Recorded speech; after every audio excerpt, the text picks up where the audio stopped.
रातों रात करोड़पति? हाँ। कैसे? दोस्तों 2 दिन से एक न्यूज जो है काफी ज्यादा वायरल हो रही है। आग की तरह वो न्यूज फैल रही है जिसमें ये कहा जाता है यूको बैंक और आईडीएफसी बैंक के खाता धारक है, उनके खातों में पैसों की बारिश हुई थी। यानी दीपावली का जो समय था उस टाइम उनके खातों में हजारों लाखों की संख्या में पैसे आने स्टार्ट हो गए थे।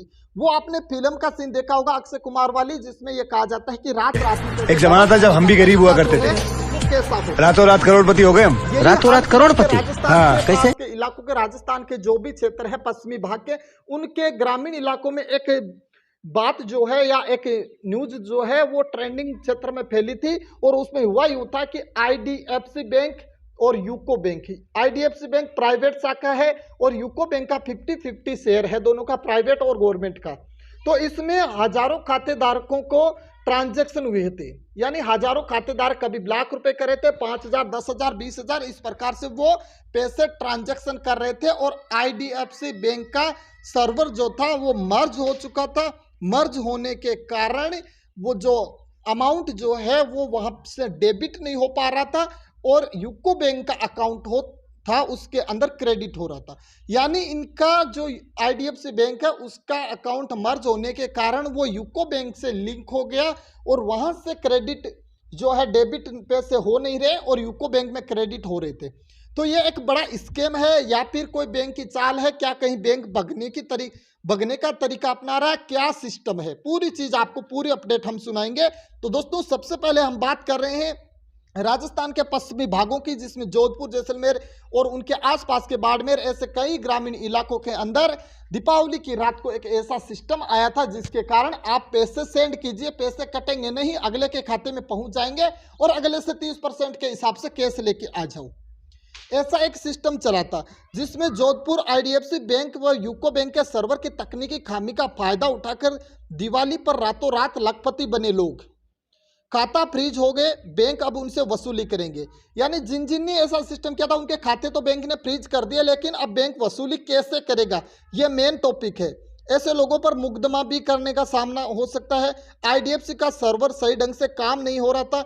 ऐसे में इस बैंक के खाताधारक जब आईएमपीएस या यूपीआई से यूको बैंक के अंदर पैसे डाल रहे थे तो आईडीएफसी से डेबिट नहीं हो रहा था और यूको में क्रेडिट हो रहा था। इसी चीज का फायदा उठाकर मारवाड़ में फैली लोगों ने तो कमाई का रास्ता बना लिया। जब ये चीजें पता चली लोगों को कि हाँ इसमें ऐसा प्रकार का ये तकनीकी मिस्टेक है, तो लोगों ने कमाई का जरिया बना लिया और लोगों ने इसे, जब बैंकों को यह पता लगा तो उसमें खाताधारकों को चिन्हित करके उनके खाते फ्रीज कर दिए गए। अब दोस्तों बात दरअसल यूं है कि जब दीपावली की रात थी तो इस टाइम के अंदर बैंक के अंदर उनका सर्वर मर्ज हो चुका था, जो आईडीएफसी बैंक है। उसके बाद में वो मर्ज होने के कारण वो यूको बैंक से लिंक हो जाता है और लिंक होने के बाद में जब भी ये लोगों को पता चला तो लोगों ने किया क्या दोस्तों, लोगों ने इसे कमीशन बेस पे अपना जो है धंधा स्टार्ट कर दिया। लोगों को उन्होंने, किसी बोले वाले लोगों या गरीब लोगों को उन्होंने बताया कि आपके खाते में हम इतने पैसे डला रहे हैं, लाख रुपए डला रहे हैं, 1 लाख डलवा रहे हैं, आप 30,000 आप रखिएगा, 70,000 हमें रिटर्न दे दीजिएगा। तो इस समय लोगों ने ये सही माना कि चलो ठीक है वो पैसे डलवा रहा है, किसी तकनीक या किसी प्रॉब्लम में होगा, तो लोगों ने 30% के लालच के अंदर वो लोगों को पैसे निकाल के देते गए या उनके खाते में या उनकी यूपीआई पे सेंड करते गए। पहले सिस्टम ऐसा हुआ करता था कि किसी एप्लीकेशन का सहारा लिया जाता था, जिसका आपको पता है रम्मी सर्किल ऐप के नाम से आपने खूब जाना भी होगा, देखा भी होगा। तो उसका सहारा लेके उसमें जो उसके वॉलेट में डालकर वो पेटीएम या गूगल पे से वो पेमेंट रिटर्न जो रिटर्न ले रहे थे।